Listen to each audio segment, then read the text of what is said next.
She's driven by the power. She's driven to get the power. That is the driving force in her life. She does not answer questions straight out. She is the expert of not saying what she believes. She will run on attacking Republicans and being the first woman president. And oh, isn't that amazing? Oh, it's a woman. She can walk and talk. The thought here is it's all politics. Parcel out favors to individual groups, whether it's unions here or the farm bloc there. But she is steeped in controversy, steeped in sleaze. That's why they don't want us to look at her record. I would recommend that Hillary Clinton appreciate that she's not going to be, by any means, the candidate of American women. American women have diverse views on politics, just like men.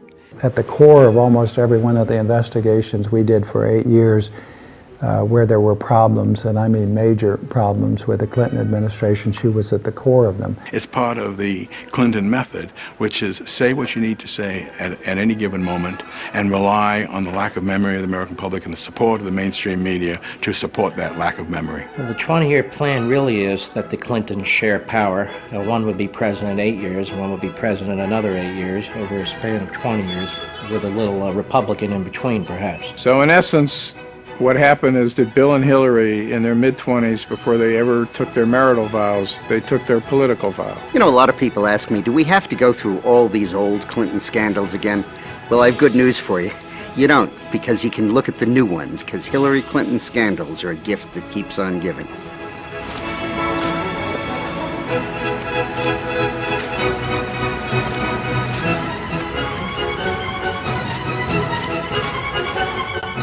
Ruthless, vindictive, Mendacious, venal, sneaky.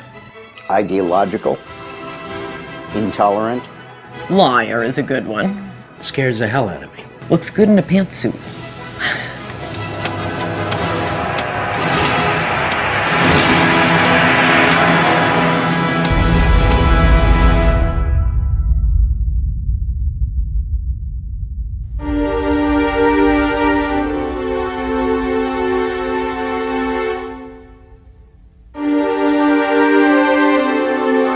I announced today that I'm forming a presidential exploratory committee. I'm not just starting a campaign, though. I'm beginning a conversation with you, with America. So let's talk, let's chat, let's start a dialogue about your ideas and mine. And while I can't visit everyone's living room, I can try. So let the conversation begin. I have a feeling it's going to be very interesting. The challenge for Hillary Clinton on the campaign trail is she has to pretend to be something she's not. She's far more liberal than she's going to want to let on. That means you have to be very controlled. You can't be too spontaneous. You're pretending to be something. And I think that's going to be a potential problem for her on a couple of grounds. It's inauthentic, and people spot that. I am sick and tired of people who say that if you debate and you disagree with this administration, somehow you're not patriotic, and we should stand up and say, we are Americans and we have a right to debate and disagree with any administration. She's a person who's struggling herself with figuring out who she is, or more importantly, how she wants to present herself to the American public, because her own advisors told us her sort of authenticity and who she is issue 1, issue 2, and issue 3 for her. I don't feel no ways tired. I come too far from where I started from. She's continually trying to redefine herself and figure out who she is and project an authenticity to voters who are, of course, wondering who is the real Hillary. Hillary Rodham Clinton. Could she become the first female president in the history of the United States? Her name is known by nearly every American, but who she really is remains largely a mystery. Hillary Clinton points to her time in the White House as a large part of her qualification for the job as president. But most of the news media has conveniently forgotten that her time as First Lady was mired in controversy. The core of the controversy is how truthful Mrs. Clinton has been in answering questions, sometimes under oath, about Whitewater and other matters. She was the first First Lady to come under criminal investigation. In both Little Rock and Washington, D.C., she was plagued by numerous scandals.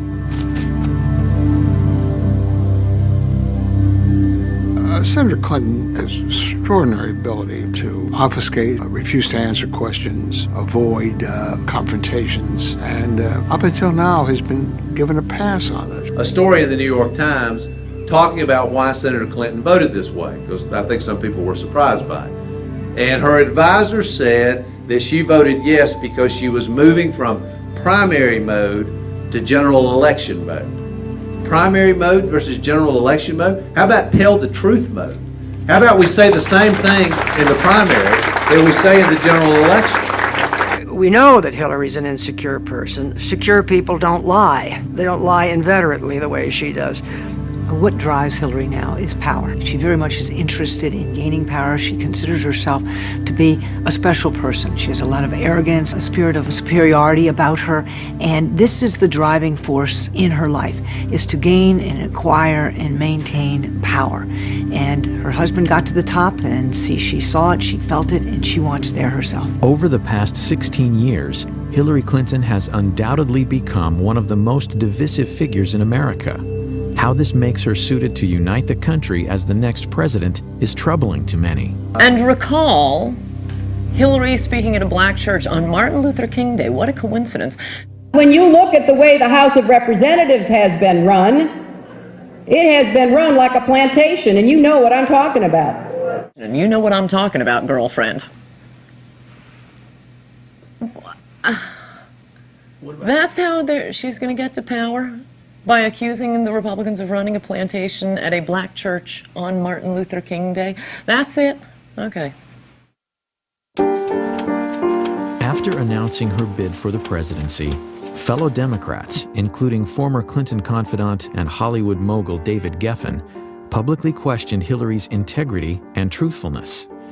Such breaks within the Clinton inner circle beg the question: what is the truth about Hillary Rodham Clinton? It's a recklessness that's born of arrogance that goes back to her 1960s roots in their narcissism. They believe they are a rule unto themselves. I mean, every time Hillary's been caught in a scandal, she really did it. No one made it up. She's deceitful. She'll make up any story, lie about anything, as long as it serves her purpose of the moment. And the American people are going to catch on to it. So who is the real Hillary Clinton? Is she a brilliant trailblazer poised to make history as the first female president? Or is she ruthless, cunning, dishonest, willing to do anything for power? Because of your position or your husband's, might have given you some kind of unfavorable or, a favored advantage? There isn't any evidence that anybody gave me any favorable treatment. Yes, my question, I'd like a follow-up too. First one has to do with Susan McDougal. She said that she brought the documents of Whitewater over to you at the governor's mansion. Did you receive all the documents? And if so, what became of them? Every document that we have obtained has been turned over to the special counsel, no matter where it came from. Mrs. Clinton, can you tell us what you know about stories about shredding of Whitewater documents down in Arkansas? Nothing. At the gubernatorial mansion? Oh, that didn't happen, and I know nothing about any other such stories. You know nothing about documents relating to Whitewater ever shredded anywhere that you know about or authorized or didn't authorize? Absolutely not. When you look at all the skullduggery in the Clinton administration, all roads lead back to Hillary. It also tells us something about the character of the American media. I mean, they carry these people. A Republican with those numbers of character flaws, with that sort of behavioral problem and psychopathic psychology, could not run or be elected to dog catcher if it were a Republican. The politics of personal destruction was a phrase popularized by the Clintons in the 90s to describe the attacks by what Hillary called the vast right-wing conspiracy.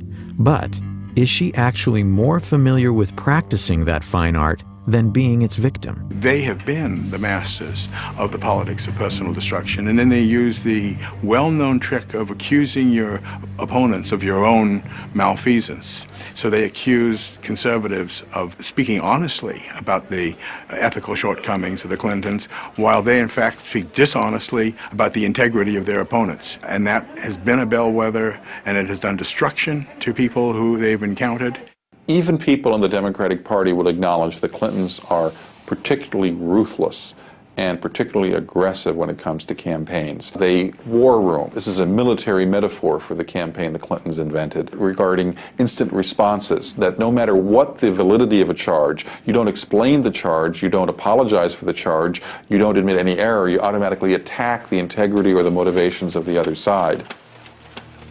There are any number of things in the Clintons' political history that is worth recalling before you go in to vote potentially for a Clinton, in this case a Hillary Clinton. And it's a small example, but a telling one. When they turned on the travel office, where you had career civil servants doing a great job providing the travel service for the president and his staff, and they wanted to get a lackey friend in, they could have fired the guy in charge, but they accused him of a crime. They tried to ruin his life in order to be able to get him out and get their lackeys in. When the Clintons moved to 1600 Pennsylvania Avenue in 1993, White House veteran Billy Dale was the director of the travel office.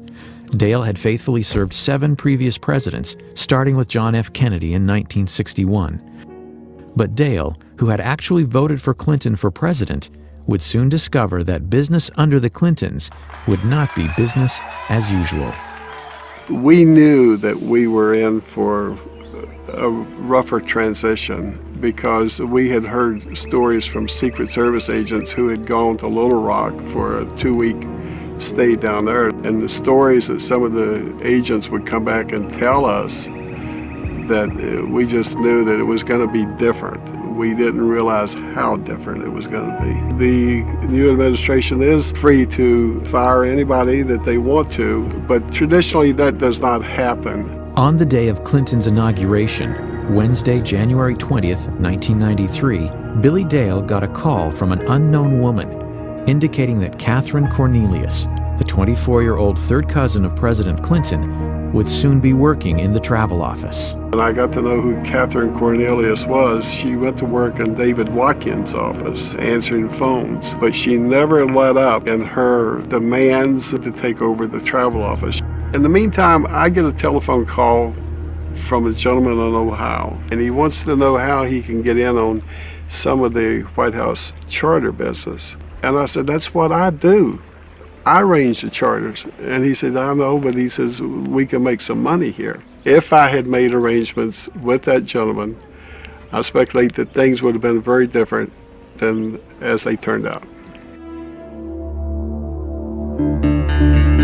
That call was from Darnell Martins, a partner of Clinton's close friends and Hollywood producers Harry and Linda Bloodworth Thomason in a travel agency called TRM. When Congress investigated, they learned Harry Thomason had multiple conversations with First Lady Hillary Clinton about taking over the White House charters. At that time, I didn't even know who Harry Thomason was, but we have since learned that Catherine was reporting to him and he was reporting to the First Lady Hillary Clinton. As Dale says, every new president has the right to hire new travel office staff, even though no president had done so for over 30 years.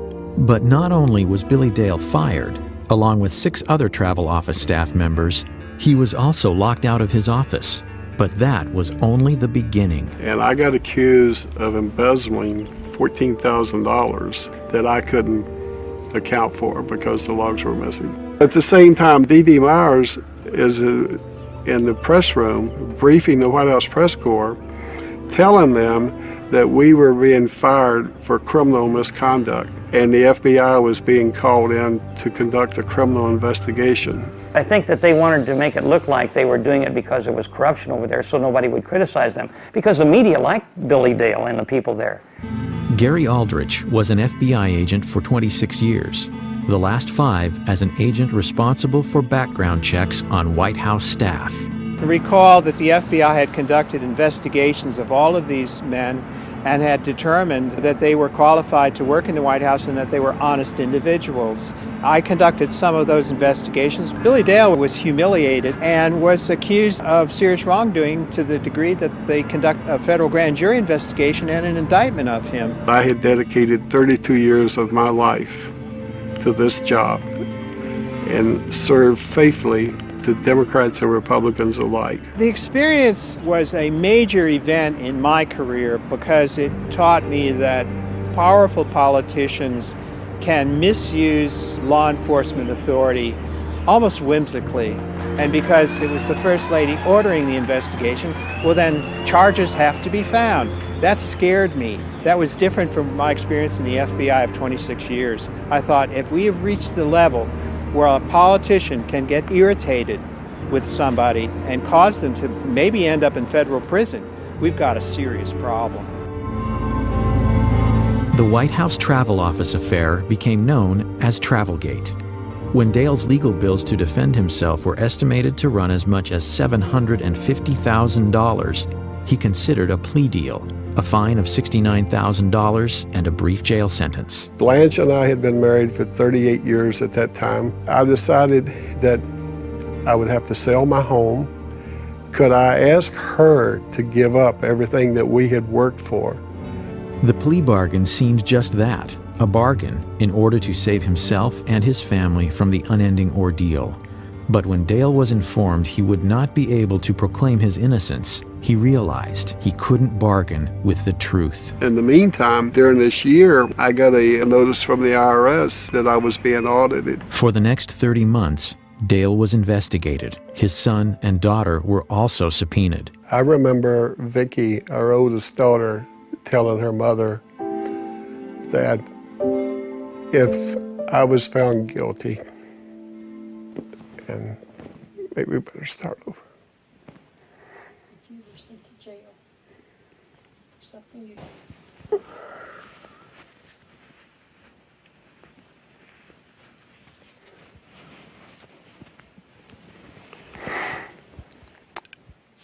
I remember during my trial, Vicki, my oldest daughter, telling her mother that if I was found guilty and had to go to jail for something that I did not do, that she didn't know if she could live in this country any longer, when the government would be responsible for doing something like that to her father.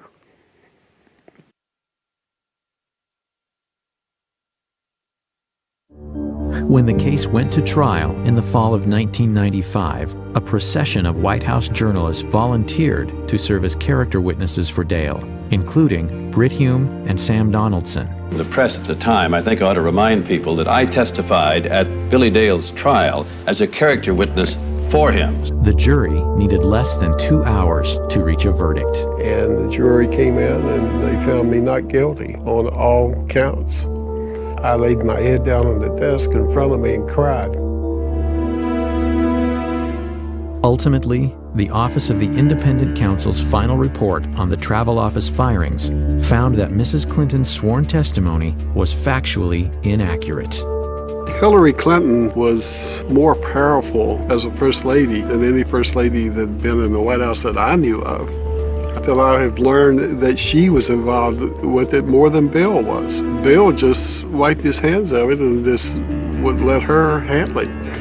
That's an example of the cynicism and the ruthlessness of the Clintons. And at the time, I think a lot of people thought that Hillary had at least as much to do with that as Bill did. What she did to the travel office, I mean, in a way, that is the most illustrative scandal because it was such an Evita Peron act of maliciousness toward these ordinary people. This guy running the travel office all these years, I'm getting them out, getting my rich Hollywood friends in. It's not even the most illegal thing they did, but it is the most contemptible thing they did. Billy Dale wasn't the only victim of what some would allege to be Hillary Clinton's brutal and corrupt political machine. I would say the most important thing I would study is her conduct as First Lady, not as Senator, and her lack of sensitivity to civil liberties, of privacy, using the Internal Revenue Service, her hostility to opponents, her hardness, her meanness. The Clinton administration, almost from its first day, started using the IRS as a threat. I know a lot of tax lawyers, and they said the odds of someone like Paula Jones with her income being audited by the IRS is like being struck by lightning twice. Others would claim that using the IRS to harass political enemies was a Clinton White House specialty, one reminiscent of the strong arm of Richard Nixon. They're both very smart, very politically ruthless, very hardworking, great work habits. Some of them not complimentary, very cynical, willing to do things that are beyond the pale of proper conduct. Proper conduct would not include using private investigators to intimidate. Those allegations come from several women involved with Bill Clinton, including Jennifer Flowers, Elizabeth Ward Grayson, Paula Jones, and Kathleen Willey. The scare tactics, being followed, being audited by the IRS, their homes broken into. I mean, where does it end?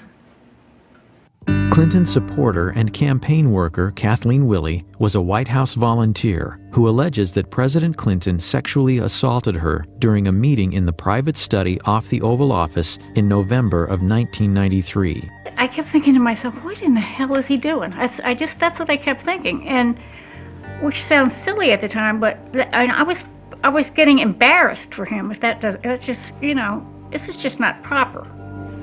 You have to remember, this was at the time when there was a lot of speculation about his womanizing, and I was the loyal Democrat, and I would not allow myself to believe that that was true.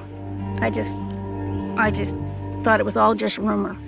Willey believes that Hillary Clinton was well aware of the tactics used by the Clinton White House to intimidate perceived enemies. Willey says 2 days before she was set to testify against President Clinton in the Paula Jones sexual harassment case, a stranger confronted her. We passed, and he stopped, and he said, "Hey, Kathleen, did you ever find your cat?" And then he said, rather ominously, yeah, that bullseye was a really nice cat. And that's what I thought, that something else was going on here. He stood back and he said, "You're just not getting the message, are you?"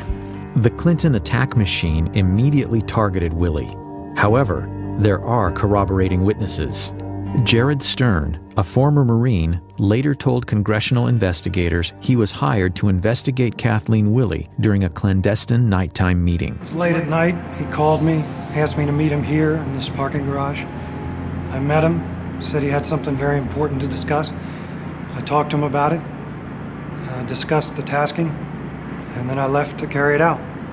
Stern declines to discuss what he was hired to do, but Stern has admitted he was so uneasy about it that he called Willey, using an alias. I made a telephone call to Miss Willey. I left a message on her answering service indicating that I'd try again the next day. And he left a message for me saying, "Be careful, that there were people out to get me." Jared Stern is a first-hand witness to what the Clintons are doing, have done, and are doing to these women. The Clintons are a unit.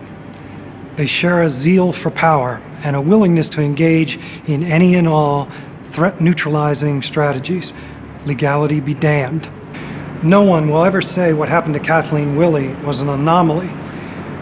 That MO can be seen throughout the Clintons' political lives. It is consistent. Willey says her car was vandalized, her house broken into, and a cat's skull was left on her porch. Today, she still lives in fear. And I don't understand how any woman in this country could vote for a woman who does that to other people, who sets out to destroy and ruin these women who have crossed paths with Bill Clinton. They're power hungry. They stop at nothing. They stop at nothing. If you put me to work for you, I'll work to lift people up, not push them down. I finally parted company with Hillary Clinton when I saw how she was using private detectives to investigate the women who were linked to her husband. Not to change him, not to reform him, not to make him a better person, but to cow the women into silence so that he could get elected president. I do not want that woman controlling the IRS or the DEA or the NSA or the FBI or the CIA. Not in a democracy, I don't. I mean, think of what it says about Hillary Clinton, that she was willing to put up with his open philandering, with anything in a skirt who wanders before his eyesight, all for the power. At least with Bill Clinton, he was just, good time Charlie. Hillary's got an agenda, and she's willing to put up with that to be president of the United States. She's got a to-do list when she gets to the White House. Hillary Clinton's Machiavellian behavior, her tendency to manipulate, deceive, and destroy for personal gain, is nothing new. This woman, now a hero to feminists, gained much of her power during the Clinton presidency from her ability to deal with her husband's infidelities.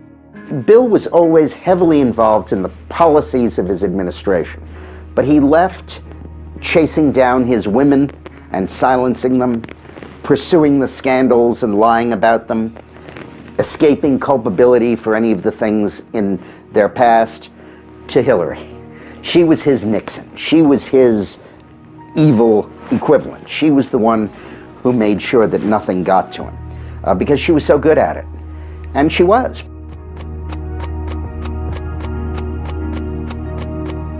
Hillary's mastery of the black arts of attack politics is often skillfully cloaked in layers of deniability. But when she needs money, as all candidates do, her imprudence bewilders even her most loyal supporters. The pattern is a familiar one. Huge amounts of money are raised from political insiders, lobbyists, and special interest groups, and questions follow. In the summer of 2007, Hillary was forced to return nearly $900,000 from fundraiser Norman Shue, who is now under indictment for running a Ponzi scheme. During the White House years, it was the dirty money of a cast of characters that included Johnny Chung and Charlie Tree, both convicted of illegal campaign fundraising. I think it was Johnny Chung that said the White House was like a subway turnstile. You put the money in and you got in. And if his tokens were very large, of course. There's evidence that he collected money from a Chinese intelligence officer, and they were trying to influence our elections to gain access to decision-making powers in the United States so they would bend U.S. policy towards China. The campaign finance scandals were so extensive, 120 people either fled the country to avoid being interrogated by investigators, pled the Fifth Amendment, or otherwise avoided questions. 14 guilty pleas came out of that. This is really stunning. And it's stunning to me how the media will give her a pass and how the media pretends none of these things happen. And they accept the Hillary operatives line, which is, well, that's old news. Everybody knows about it. Let's move on. Okay, we move on. Now they're laundering money through Chinese dishwashers in Chinatown in New York. I'm a little surprised somebody in the campaign didn't flag that down and say, dishwashers, maximum contribution, or $1,000. Let's look into that a little bit. The Los Angeles Times looked into it and found that they couldn't find something like a third of these Chinatown contributors, and that they found other people who said they had no idea that they had made contributions. It looks like a clear case that somebody committed fundraising law violations, and the Clinton campaign at the least did not do due diligence to try and track that down. One case in particular highlights Hillary's hypocrisy and startling recklessness when it comes to raising illegal campaign contributions. Though most of the news media has ignored it, Hillary was directly involved in what has been called the biggest campaign finance fraud in the history of the United States. It is a story with all the elements of a bestseller: cash, cons, and Hollywood stars. And it was all caught on tape. Few businessmen have seen the career heights and depths of Peter F. Paul. I've been fortunate to spend time with some of the world's most celebrated figures of the 20th century. One of my idols was Salvador Dali. He had a big influence on the way that I directed my life. In the early 1980s, Paul, a Miami lawyer with a past criminal record, including convictions for cocaine possession and fraud, headed to Hollywood for a fresh start as a promoter and producer. After doing various projects in Hollywood, I decided after meeting a fellow who was a out-of-work model that there was an opportunity for me to prove that I could cultivate a media icon. Within 18 months, I had him on the cover of People magazine. Ultimately, it led to my first meeting with the Clintons, with Hillary Clinton, actually. In February of 2000, Peter Paul met with Hollywood charity fundraiser Aaron Tonkin. Tonkin was a celebrity-obsessed con man who in just a few years went from being homeless to one of the Clintons' top money contacts in Hollywood. Like more than a few Clinton associates from the past, Tonkin ended up in federal prison for unrelated fundraising scams. Aaron, it's Hillary Clinton. I just wanted to call and wish you well for this evening. It was a growing new relationship. I don't know where it ultimately would lead, but I suppose not in a good place because all the people that I met around them, that I dealt with in different events, have all gone to prison. And these are very close people, mainly to the president. Through Tonkin's connections to the Clintons came an interesting offer. In exchange for donations to Hillary's 2000 Senate campaign, Paul would gain access to Bill Clinton for business opportunities once Clinton left the White House. I had become a very close friend of the creator of Spider-Man, Stan Lee, and we had started a company together in late 1998. So I embarked on this effort to try to hire Bill Clinton when he left the White House as a rainmaker for the company Stan Lee Media. We had a luncheon at Aspargo's for 12 people who were influential in the community, and we also raised some money for Hillary.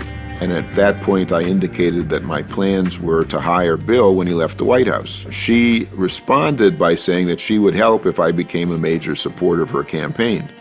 In June of 2000, Paul agreed to finance what would be the largest and most lavish political fundraiser ever staged in Hollywood.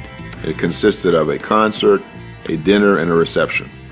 In my office on July 17th, I got a phone call from Hillary Clinton. Paul, who had a habit of videotaping many of his encounters with Hollywood or DC Power players, says this tape is evidence of 2 criminal offenses committed by Senator Hillary Clinton. The tape seems to indicate Clinton's participation in the planning of the event, violating federal election statutes. I think that whatever it is you're doing, is it okay that I thank you? I think it's tremendous. No, you know what? We're having a good time trying to help out. Well, I'm very appreciative. It sounds fabulous. I got a full report from Kelly today when Hillary says she's not sure about what she can or cannot say, is she admitting that her input on the event could be illegal? I think that whatever it is you're doing, is it okay that I thank you? Hillary Clinton refers to Kelly. Kelly is Kelly Craighead, Hillary's senior staff assistant at the White House. Hillary's confirmation that she had been fully briefed on my progress and that she would be involved on a personal basis whenever needed, committing a violation of the federal election law. I know I talked with Cher, and she was just great. Just said, she really was excited,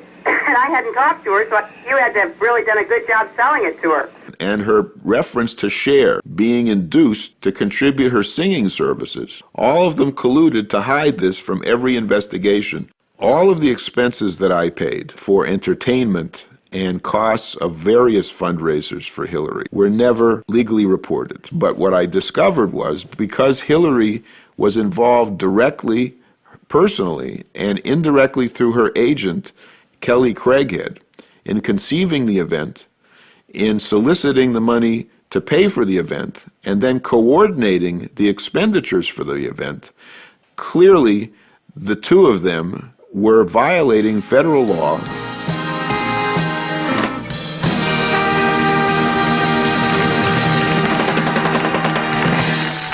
Ladies and gentlemen, the chairman of Stan Lee Media, Stan Lee.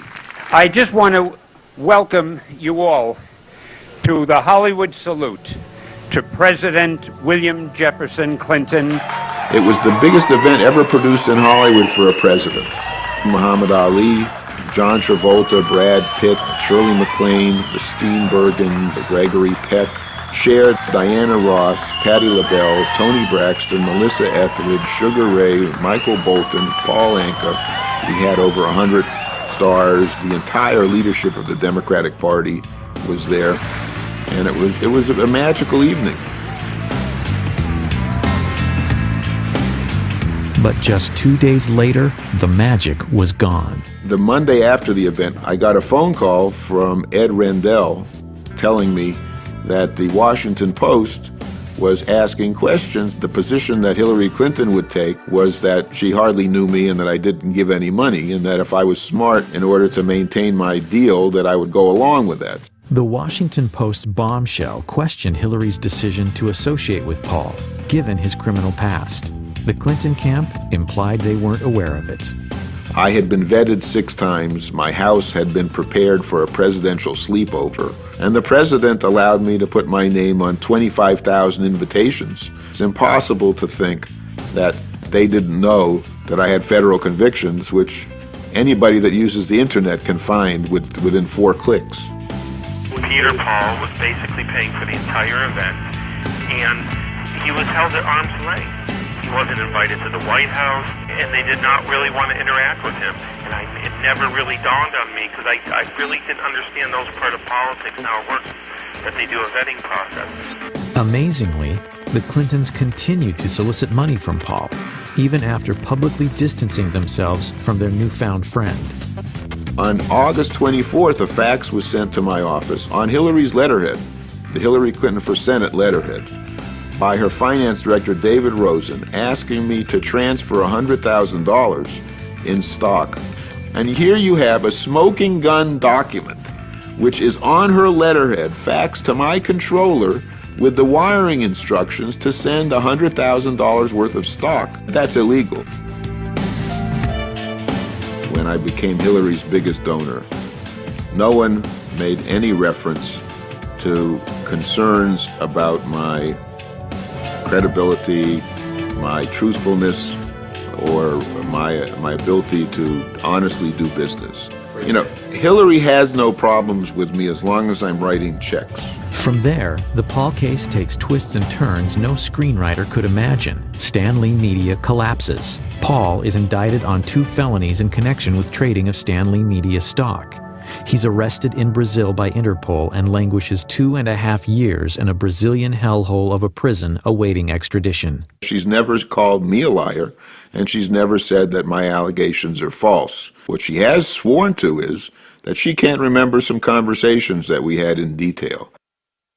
I'm not asking anybody to like me or to trust me or even to believe me. I'm asking people to look at the record that is undisputed and to come to their own conclusions regarding the suitability of Hillary Clinton to acquire the highest office in this country.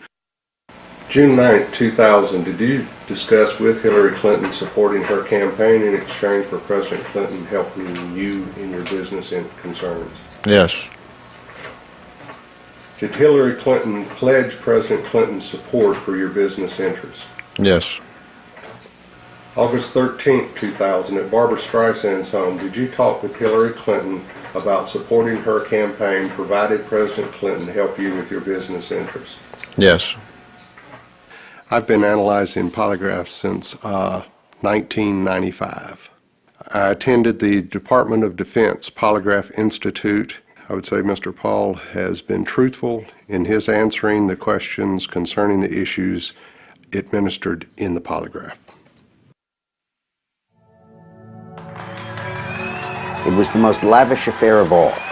But her campaign said that it cost $400,000, not $1.1 million, so that they could use the other $700,000 for the campaign and use it to buy advertisements. Now the question is, did Hillary know it was a mistake? Of course she did. Number one, she was there and she knew it couldn't have only cost $400,000. Number two, she frequently urged Peter Paul to hold down the expenditures for it. Number three, after the forms were filed with the FEC, Peter Paul told her they were inaccurate, and Hillary continued to file inaccurate forms.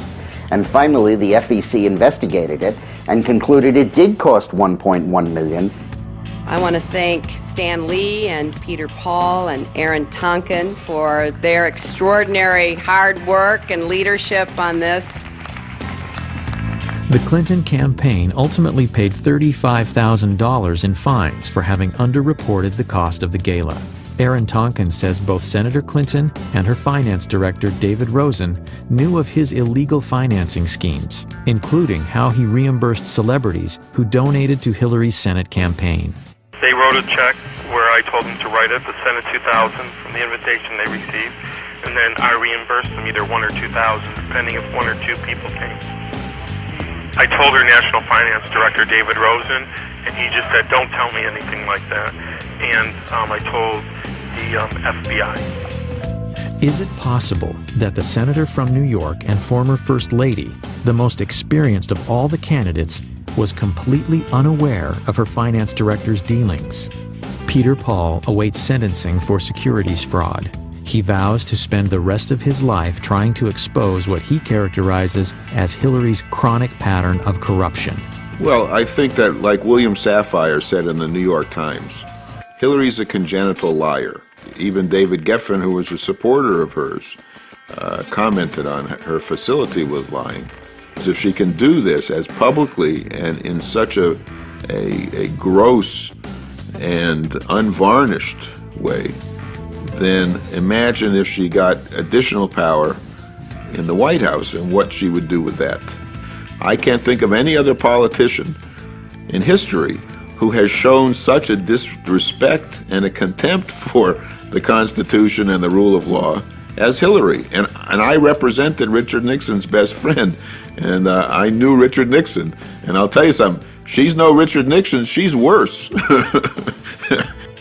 One of her great claims throughout the 90s and in her present career as senator is that she'll say, oh, this is all old news. Well, it's old news because the Clintons are repeat offenders. They've been doing these things going right back to the 1980s.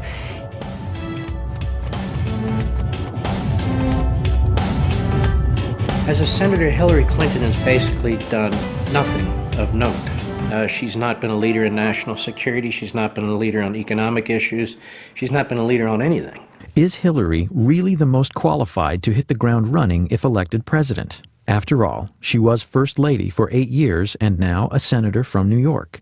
Referring to her opponents, she said, quote, "There is one job we can't afford on-the-job training for. That is the job of our next president." First Lady ever to be the first woman from the state of New York, Hillary Rodham Clinton. Hillary says we should elect her president because of her tremendous accomplishments in the United States Senate. Well, she's passed roughly 20 bills. Let me tell you what some of them were. To commemorate the 225th anniversary of the American Revolution, to express our appreciation to Alexander Hamilton, to name the Thurgood Marshall Courthouse in Lower Manhattan, to honor the men's and the women's lacrosse high school team from Syracuse High School, to express the sense of Congress that Harriet Tubman, who died over 100 years ago, should have received a federal pension. But is that the legislative gravitas and qualifications on which to elect a president of the United States? Is she kidding? During her Senate campaign, Hillary promised to create 200,000 jobs, largely to benefit economically depressed upstate New York. And if you help me get elected, I'll work day and night to put this plan in effect for the people and children of New York.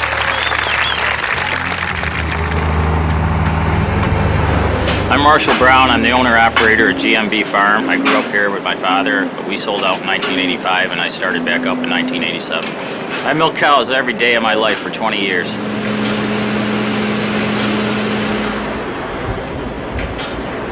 Agriculture is New York State's largest industry. I don't know if Hillary was told that when she got off the plane or not. Dairy farming is the largest segment of that. 3 years ago, Hillary Clinton came to Oswego County. She said she had a plan for the dairy industry. Like all her plans, she never gives any specifics, but it's going to make everything all wonderful for us. 2 years after she gave her I Got a Plan speech, the price of milk dropped to the same level it was in 1979, and I'm losing my ass. Senator Clinton's promise of 200,000 jobs for upstate New York was one of the most irresponsible statements she ever made. Because A, it proved to me that she had no clue what was wrong with upstate New York, and B, there's no way the federal government can deliver that. Should she have made the promise? Oh, sure. That's what politicians do. That's what God put them on the earth to do, is make promises they can't keep. I don't fault her for making the promise.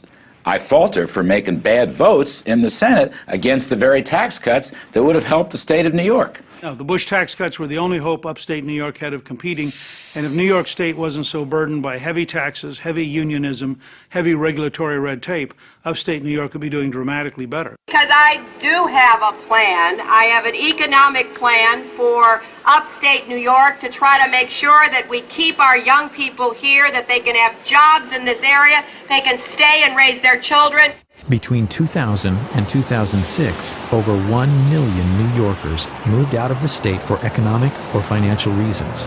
Today, in the upstate town of Clinton, New York, many of Hillary's constituents aren't pleased with their senator.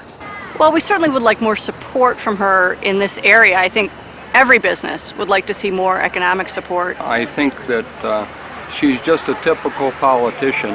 Whatever the surveys show she should be doing, she's doing. She tends to spend most of her time downstate. That's where the votes are primarily, and sometimes we feel forgotten up here. She cares more about her consumers, her food stamps, her welfare programs than she does the American farmer that's producing the food. When the American farmer is eligible for food stamps, there's a problem. Which I am. As a presidential candidate, Hillary has made other promises that may also prove difficult to keep. My plan does not create a single new government department, agency, or bureaucracy. It is not a government takeover of health care. It is a public-private partnership that provides more choices. Her sweeping health care reform proposal comes with a price tag of nearly $110 billion per year. Anne is going to pay more. You are going to pay more. People with jobs will pay more. That's why she's so popular with women with needs, but not so popular with women with jobs. Hillary's first effort to socialize health care came in 1993 during her husband's first term. Widely perceived as a disaster, many say it provoked the Republican Revolution. I mean, certainly you have to ask whether or not she's learned a lot from that experience. It was a failure. She knows it was a failure. It was a very embarrassing failure for her. Where have you seen the government make anything more efficient and less costly and more effective by its presence? Where have you seen that? As I've said on many occasions, I still have the scars to show from what we tried to do back in the first 2 years of Bill's administration. The effort to kill Hillary Care was really good common American sense. Americans know a bad fish when they smell one. Everything Hillary wants for America is what Canada does for all of its people, any one of whom that has $5 extra in their pocket comes across the border to the United States for health care services. I think it's worth remembering, after her health care fiasco, the Clinton team put us aside. They gave her ceremonial duties thereafter. She was more like a Pat Nixon than she was like an Eleanor Roosevelt from mid-94 onward, because Bill Clinton's professionals recognized she'd made a hash of the one big policy she'd been given. She was essentially out of the White House in 95, 96. And I know because I was there most of that time. She was visiting China. She went to 70 foreign countries. She wrote a best-selling book, did book signings. Then when the Lewinsky scandal broke, she came back to Washington, and in 98 and 99 led the effort to keep her husband in office, and in 99 and 2000 spent her time running for the Senate in New York. Many Americans believe our healthcare system needs improvement. But what is Hillary's solution? Hillary is really the closest thing we have in America to a European socialist. She really believes that government should vastly expand its efforts in the areas of healthcare and education, and she wants to increase taxes to do it, from 33% as it is now, up into the mid-40s and high 40s as it is in France and Germany. I'm going to take $10 billion away from a lot of these industries, starting with money from the HMOs that are getting too much out of Medicare, starting with the no-bid contracts for Halliburton, starting with the defense industry that needs to be pared down and reined in. I've been very clear about that. And as she talks on the campaign trail, her purpose of government, as she sees it, is to remold society for the common good. The common good in this case means government. It means Washington. She wants government to be in control. She wants government to direct the economy. The other day, the oil companies reported the highest profits in the history of the world. I want to take those profits and I want to put them into a strategic energy fund. She expects to use the government to become extremely involved with the lives of the people in this country because government knows best. So when she talks about nationalizing health care, she's not kidding. She's been at this now for 10 years. She wants to take over the health care system. What might Hillary's healthcare plan look like? Welcome to Yuma, Arizona. In my practice, about 70% of the care is paid for by Medicare, federal government, and another 20% is paid for by the state. So essentially, we're a very socialized medical community here. But with so much free healthcare available from the state and federal government, abuses are inevitable. One of my favorites is a patient of mine who was actually a drug runner. His books didn't tally, and to teach him a lesson, they blew a hole in his foot with a shotgun down in Mexico. Well, he went to the closest medical hospital in Mexico where medical care was free, and they were going to amputate his foot. So he hopped up to the border, literally, and at that point demanded an ambulance, which by our emergency medical laws we have to supply. So we got an ambulance to him, we brought him to our emergency room. I asked him, I said, let me guess, this guy's insured, right? And my friend said, oh, actually, he has Medicare. This guy's been wanted for years on 4 federal warrants. We're giving him his Social Security check every 2 weeks. Critics say Hillary's healthcare overhaul is not unlike what citizens of Canada or the UK now experience. Yes, much of it is free, but is there a catch? The waiting lists get longer and longer. You can wait 6 months to see a specialist. That's socialism. When you're standing in a line, waiting and waiting, that's socialism. I'm thrilled that universal health care is back on the national agenda. You know, as we remember back in '93 and '94, we tried to come forward with the plan. We weren't successful. I have the scars to show for that experience. Medicine should be between one physician and the patient, not between an army of bureaucrats and the patient. If people give their health to the government, what does the government not control? The federal government from 3,000 miles away is not your doctor. Hillary's healthcare is one of the few Clinton campaign platforms that contains specifics. But on other issues important to Americans, what does she believe? But on specific issues, I've come out with very specific plans. With respect to Social Security, I do have a plan. But personally, I am not going to be advocating any specific fix until I am seriously approaching fiscal responsibility. Do you, the New York Senator Hillary Clinton, support the New York governor's plan to give illegal immigrants a driver's license? I did not say that it should be done, but I certainly recognize why Governor Spitzer is trying to do it. No. You said yes. No. You thought it made sense to do it. No, I didn't, Chris. It makes a lot of sense. What is the governor supposed to do? Do I think this is the best thing for any governor to do? No. Obviously, she hadn't been coached on.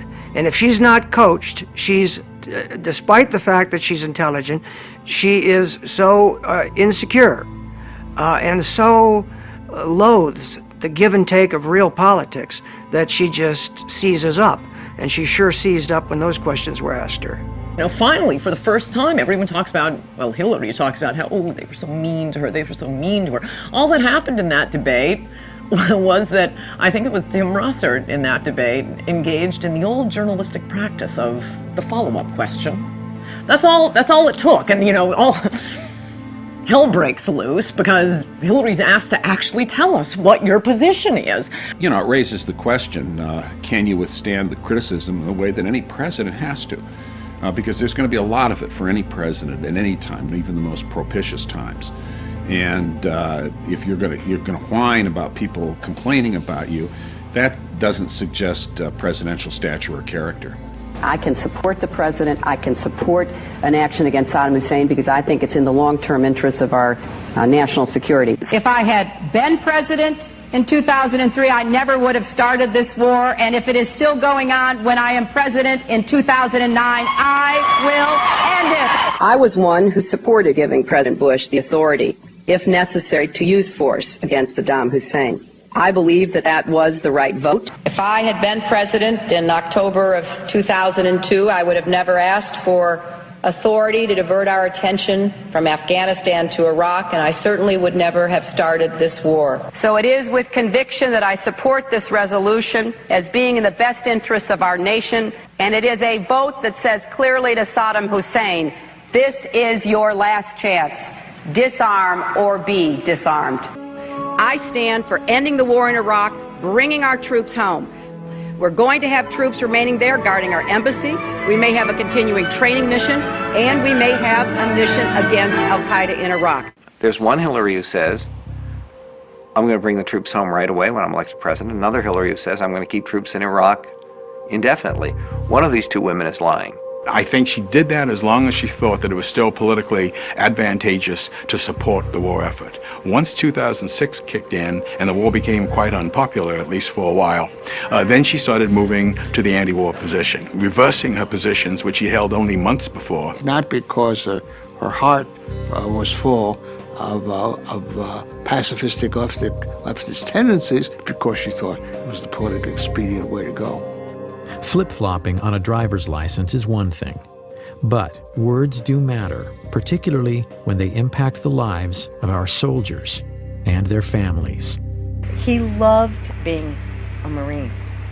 He looked me square in the eye and he just said to me, he said, Dad,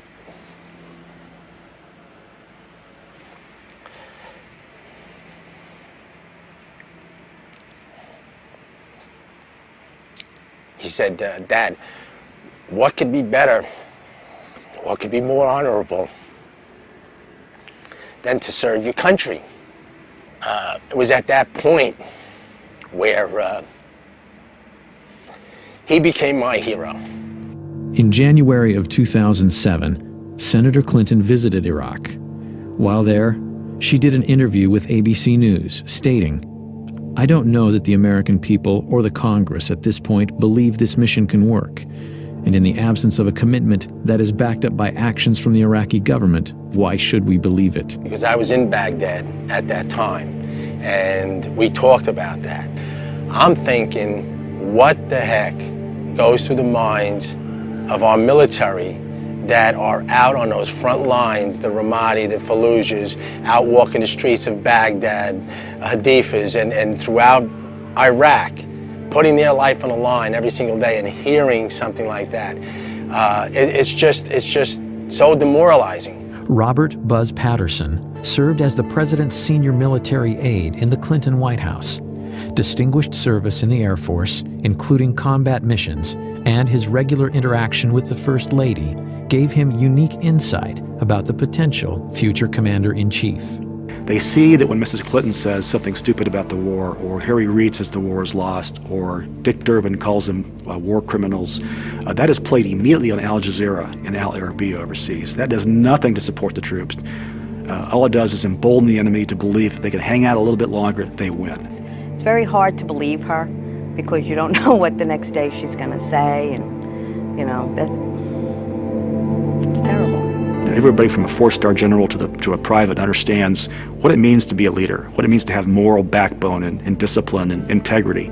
And the military saw none of that during the 1990s and does not see that any of those attributes in Mrs. Clinton today. If we do pull out and we do not complete this mission, my son's sacrifice would have been in vain, along with the other fallen heroes. If a legislator does not like the war and decides enough already with this war, then cut off the money. They're entitled to do that. But above all, it's not up to a legislator to try to outguess military strategists. That's not their job. So you say again, okay, well, she's flipping, she's flopping. No, she's not flipping and flopping. She is lying. She will not take responsibility for calling and asking our good, brave soldiers to put their life on the line. She will not take responsibility. Every Democratic candidate, they all want to just get out of Iraq, just whatever it takes.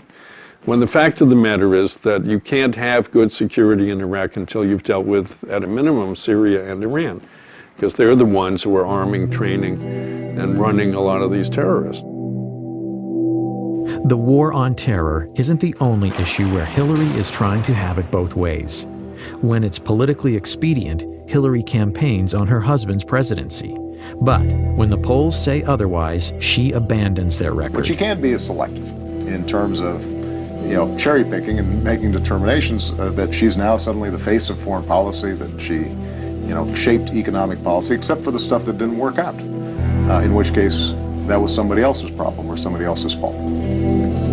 Ladies and gentlemen, you have just heard a stunning illustration of my real campaign slogan. Buy one, get one free. This is as much about Bill Clinton as it is Hillary Clinton. I mean, for purposes of this election, it's one and the same. Buzz Patterson carried the nuclear football for President Clinton. While serving in the Clinton White House, he learned firsthand about the former First Lady's qualifications. When she was moving them around the White House hallways and corridors, the edict was for us to avoid eye contact with her so as to preclude her from making exchanges like good morning, good afternoon, and therefore those of us that worked in and around herself and her husband would oftentimes dive into open office ways or doorways to avoid her stare. Well, I saw her vent on her husband many, many times. In one particular situation, we were at a fundraiser. As we entered the elevator to go to the top floor of this hotel, Mrs. Clinton lit into her husband with every profane four-letter word you've ever heard in your life, and as a military guy, I've heard them all. The anger really took me by surprise, how vicious it was and how profane it was, and then of course, we got to the top floor of the elevator, of the hotel, and the elevator opened. They were holding hands and smiling and waving like they could turn it on and off in a heartbeat. Both Clintons are well aware the war on terror could be the key issue in Hillary's run for the presidency. Both have been quick to fault the Bush administration for failing to prevent the 9/11 attacks, while absolving the Clinton White House of any missed opportunities. There were many times, 8 to 10 that I'm aware of, in the 1990s, that we had a chance as a country to capture bin Laden or to kill him, 8 to 10. And every time we had a viable opportunity, Clinton chose not to pull the trigger. And I'm certain that if my husband and his national security team had been shown a classified report entitled Bin Laden Determined to Attack Inside the United States, he would have taken it more seriously than history suggests it was taken by our current president and his national security team. Patterson says that's laughable. He says President Clinton was briefed by multiple U.S. intelligence agencies of al-Qaeda plans to attack the United States. We knew about the potential. Nick specifically pointed to the possibility of using hijacked airliners into the Pentagon, CIA headquarters, and it also talked about New York City. Cyrus Nowrasteh is the award-winning writer-producer of the ABC miniseries The Path to 9/11. Though his movie takes aim at both the Clinton and Bush administrations in the days and years prior to 9/11, Nowrasteh says he and his film were targeted by the Clinton machine.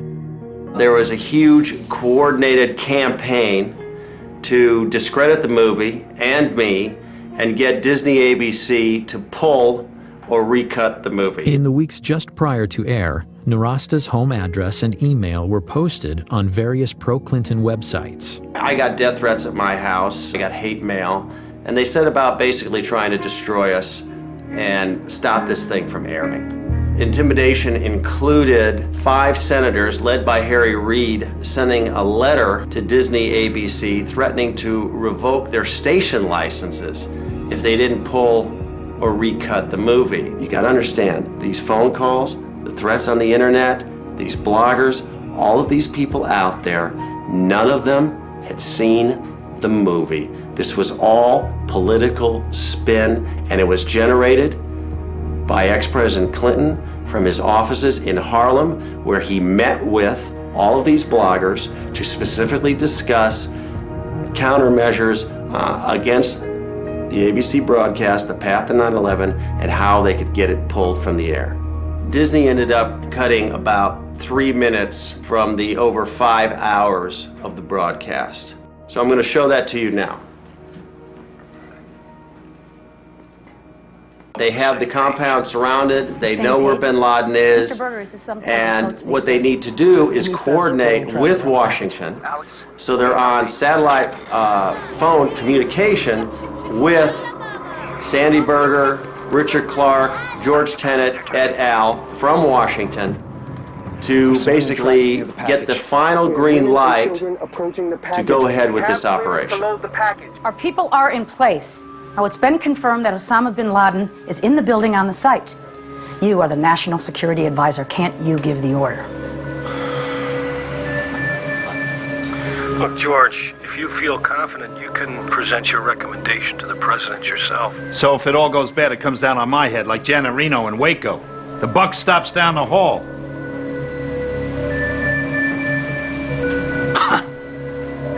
Mr. Berger, sir.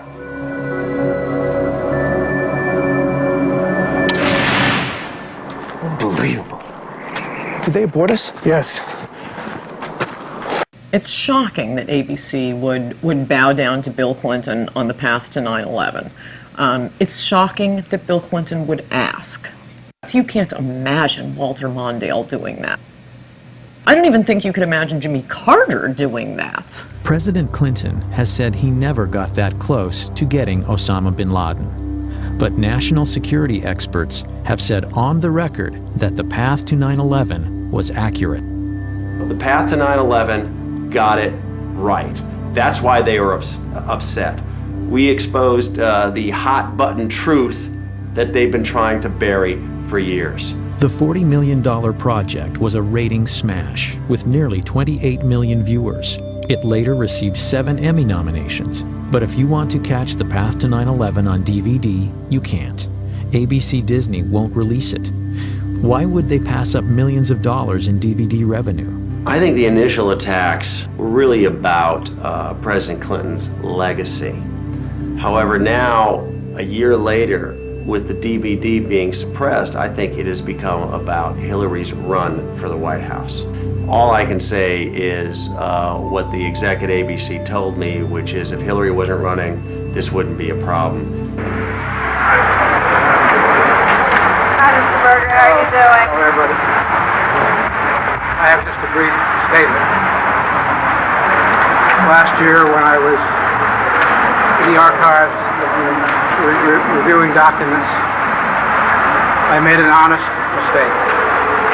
It is one that I deeply regret. Former Clinton National Security Advisor Sandy Berger pled guilty to stealing and destroying highly classified documents from the National Archives and lying to investigators. I might say it seems Sandy walked out of the National Archives with some PBDs in his BVDs and some classified docs in his socks. I was surprised and astonished when I learned that he had taken documents out of the National Archives, stuffed them in his socks. I have written that the only reason Berger might have done this was at the behest of Bill Clinton or someone of similar stature who wanted information or, single copies of unique copies removed from the archives. The papers reportedly revealed Clinton's response regarding the Millennium Bomb plot and Sudan's offer to turn over bin Laden in 1996. But because Sandy Berger destroyed these critical secret documents, the American people may never know the truth about these events or the Clinton administration and 9/11. The documents that he stole pertain specifically to the sequence in the miniseries that they were upset about. I believe they are criminally guilty of distorting history. There was a smoking gun in there in terms of what the Clinton administration knew about bin Laden. Sandy Berger had a mission. That mission was to go in and clean up history, clean up mistakes, destroy any evidence of error or culpability to actions that led to 9/11. He accomplished that. He basically paved the way for her to move forward and give Bill a free pass. I mean, it's that simple. Sandy Berger was fined, lost his security clearance for 3 years, and was disgraced, especially in Washington. But he has resurfaced. Reportedly, Berger is now an advisor to the presidential campaign of Hillary Rodham Clinton. It's either that he's really good at foreign policy, which I doubt, or he knows something, or they owe him. And I think that's what it is. Do I think he should be advising Hillary Clinton? I think he's a perfect candidate to advise Hillary Clinton. He's sleazy, he broke the law, he will do her bidding. He should be her chief of staff, as a matter of fact.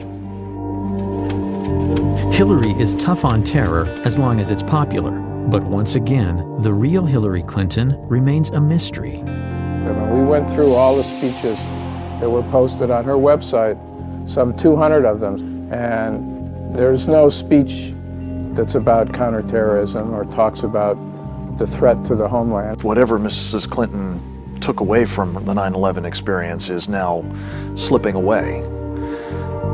Or perhaps she never meant it in the first place. But as far as I know, Senator Clinton simply has not wanted to discuss with clarity and certainly with the kind of authority you would expect from a now senior member of the Senate Armed Services Committee, that we are at war with a totalitarian ideology. I'd like to see a president in either party who is going to be honest about the nature of the danger and willing to stand up and say this is what needs to be done, even if it's not popular at the moment. She doesn't seem to have any instinct to be able to do that, whatever her high intelligence might be. Who is the real Hillary Clinton? Clinton scholars and writers hoping for an answer were shocked to learn that, despite Freedom of Information Act stipulations, after 3 years, the Clinton Library has only released 0.5% of its records. This is the mentality of a tyranny, and yet the media treats this as if it's no big deal. It is a very, very big deal. We paid for those documents at that library. Much of our money goes into that library. It's a federally run operation. The Clinton Library is known locally as Little Rock's Fort Knox. Nearly 2 million pages of records covering Hillary's years in the White House are locked away, clouding her role in policymaking. Over 300 Freedom of Information Act requests are pending. Well, that's not my decision to make, and I don't believe that any president or first lady ever has, but certainly we'll move as quickly as our circumstances and the processes of the National Archives permits. This idea they're claiming now that we're trying to release them, we're trying to as fast as we can, but the library just won't let us release them. You want the papers released, order the papers released. They're your papers. A tendency of this administration, from the top all the way to the bottom, is to withhold information, to resist legitimate requests for information, to refuse to be forthcoming about information that is of significance and relevant to the job that all of you do and the interests of the American people. I think the American people have a right to as much of the public record as possible about Hillary Clinton. Those records should be released before the 2008 election so we can learn a lot more about exactly how much influence she had in the White House, what her positions were in the White House, and how she acted in the White House. Character is defined as what we do when we think no one is looking. By that standard, many critics say the Clintons are sorely lacking. On January 20th, 2001, President Clinton issued 140 pardons on his last day in office. Those pardoned or receiving commuted sentences included cocaine trafficker Carlos Vignali and the biggest tax fugitive in U.S. history, Mark Rich. As much as those pardons reveal about Bill, an earlier pardon may have revealed even more about Hillary's character and her willingness to do anything to get elected. I remember the first Met game my dad took me to, and we were sitting at the very top of Shea Stadium. It was probably 1971. It was just a beautiful day out with my dad. You know, he loved the Mets, he loved his sports. That's one thing that I'll never forget, is sort of being in the car with him and being at the game with him, just enjoying his presence. It was an idyllic childhood, to be honest with you. I couldn't have asked for a better childhood up until I was 9. My dad was a very decent, honest family man. As a matter of fact, on that day, January 24th, he was looking forward to coming home that Friday, celebrating my brother's 11th and my 9th birthdays. It was going to be a big family event for us.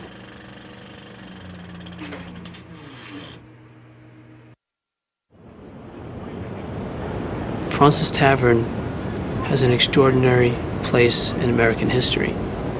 It's where the Sons of Liberty met. It's where George Washington bid farewell to his officers at the end of the Revolutionary War. And it's also the place where Frank Connor, my father, was murdered in 1975. On January 24th, 1975, I was working as surveillance on the west side of Manhattan, and the sirens started to go off. Just an endless stream of fire trucks, police vehicles going down to the southern end of Manhattan. A short time later, turning on a radio, easy to find out that there had been a bombing at Fraunces Tavern. Nobody dreamt that this was a daytime bombing of a restaurant in New York City in the United States of America, because it simply was not the sort of thing that happened in America. The senseless bombing had been perpetrated by what was arguably the most active terrorist organization in U.S. history, the FALN. But in 1975, the FALN was a newly formed, previously unheard of organization that through deadly violence advocated complete independence for Puerto Rico. I kept hoping and thinking that maybe he's under rubble trying to get through and there's a mistake. It really didn't happen, that he was okay. My mom says now that all she wanted to do was run. She wanted to run out the door and keep running. I remember I was a little tiny 9-year-old, and I was one of the guys that picked me up, and I was sort of punching him in the back, not knowing how to react to something like that.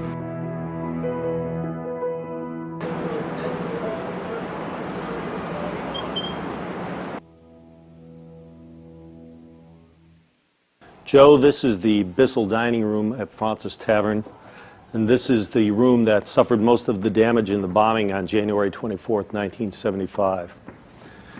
The bomb was placed actually just on the opposite side of these doors. Waiters and some of the other witnesses remember seeing somebody come through this door carrying a large duffel bag. He looked around the room. One of the waiters was about to approach him and tell him that he had to leave when he stepped back out. Apparently left the bomb outside. This was a typical FALN device. It was a quantity of dynamite, included propane tanks, which was one of their trademarks in building their bombs in the early days, and a simple timer, a wristwatch altered to serve as a timer to set off the device. So he knew when he placed it that essentially the people that he had seen were going to feel the impact of it. Absolutely. He knew that he was committing mass murder, no question about it. Where would my dad have been sitting in relation to this table? I believe your dad was sitting at the end of the table here, Joe, and would have been one of the first people hit by the blast of the bomb.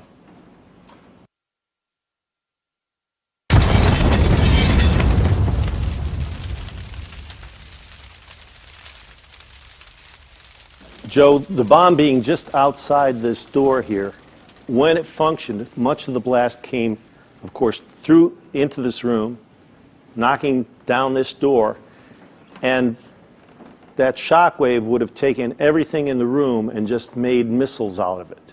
So you have victims that have pieces of glassware, pieces of silverware pushed into their bodies as a result of the blast.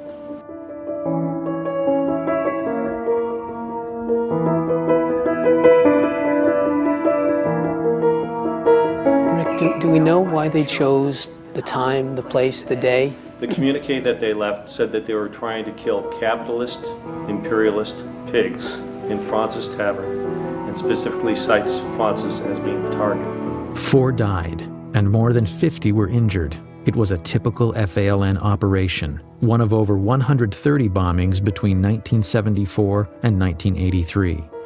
But on that crisp winter day at Fraunces Tavern, no one could imagine what the future held for the murderous members of the FALN. Hillary's biggest problem running for the Senate was that she wasn't a New Yorker.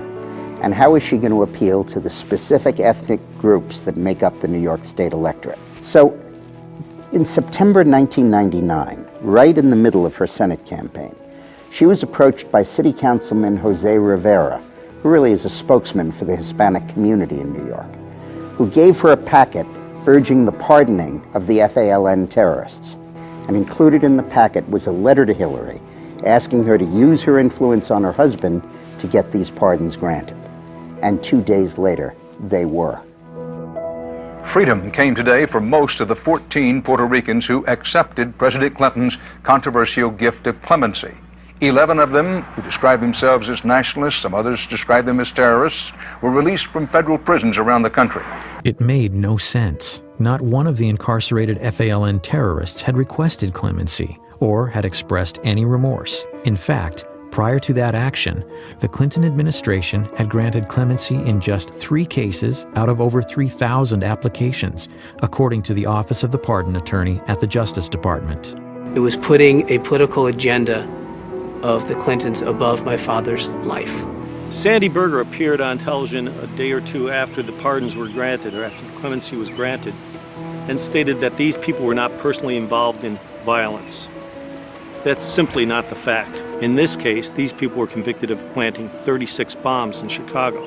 If that's nonviolence, then Mr. Berger's dictionary is a little bit different than mine is. The Department of Justice received a memo from the FBI saying that under no circumstances should these people be released. The President of the United States, who had access to all this information, ignored the facts of the matter. You have to ask yourself, who benefited from this besides the terrorists themselves? It's my view that have concluded the only other person that could have benefited from this was Hillary Clinton. The Senate, on a 95-2 vote, later denounced President Clinton's FALN clemency. Candidate Clinton claims she is the most experienced. Her husband claimed she was intimately involved in his administration, and yet Hillary said publicly she had, quote, no involvement in or prior knowledge of the decision. Obviously she knew about it. Obviously she asked Bill to do the pardons. And obviously when she says she knows nothing about it, she's not telling the truth.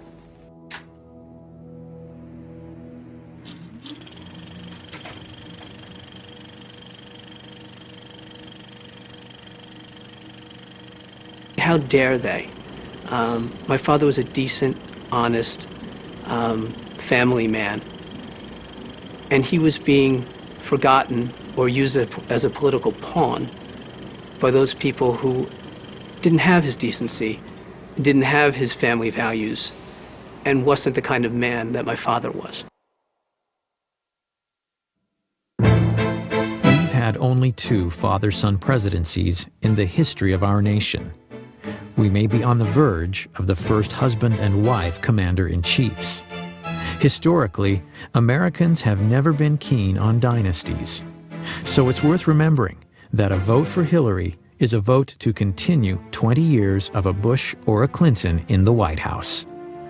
American people deserve to know that their presidency is not for sale, the Lincoln bedroom is not for rent, and lobbyist money can no longer influence policy in the House or the Senate. The problem with nostalgia is what we tend to do is you only remember what you like, and you forget the parts that you didn't like. So what John Edwards is saying about outmoded thinking and nostalgia is really, I think, expressing a reluctance to turn American democracy, which is very, I think, meritocratic, over to 2 families. And Hillary Clinton would represent the past in that, and a continuation of, I think, a dangerous trend to electing people because of how much recognition they have rather than their intrinsic qualities. Finally, before America decides on our next president, voters should need no reminders of what's at stake: the well-being and prosperity of our nation.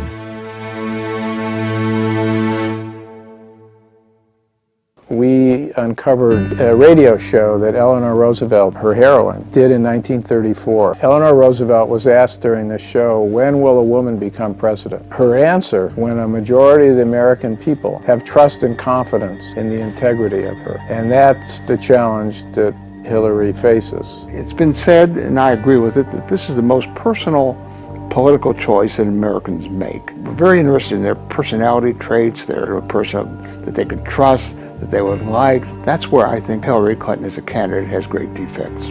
She's not accountable. She'll never be accountable personally for anything that she does.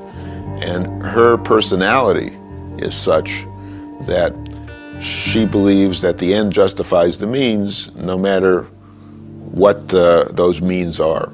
If she weren't married to Bill Clinton, what is there that she has accomplished in her life that would lead you to believe that she should become the most powerful person in the country?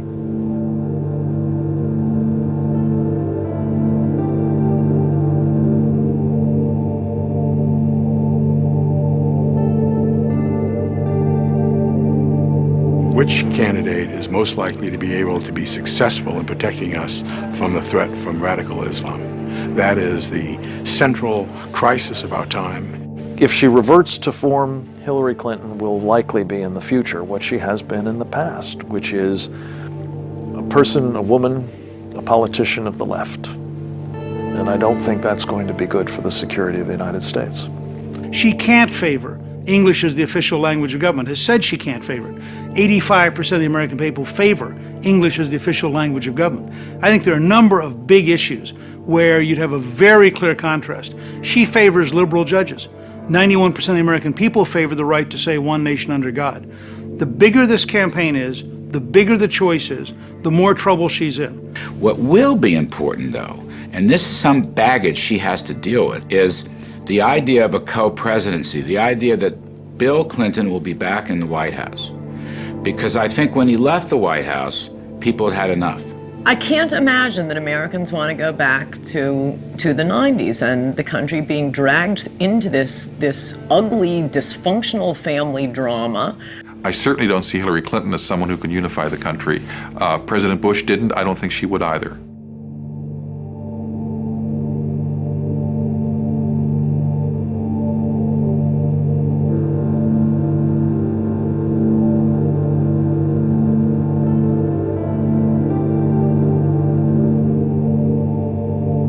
I think that we're at a very critical time in this country that requires leadership. And I can tell you, beyond a shadow of a doubt, that Hillary Clinton I know is not equipped, not qualified to be our commander-in-chief. This vote comes down to one thing: liberty. Do you believe in liberty or don't you? Economic liberty, free speech, protecting our borders, protecting our country from terrorism. The issue is liberty. You know, on January 20th, 2009, someone will stand on the steps of the Capitol and raise his or her hand to take the oath of office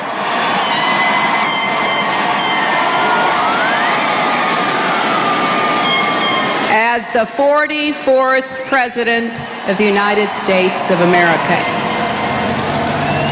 We must never underestimate this woman.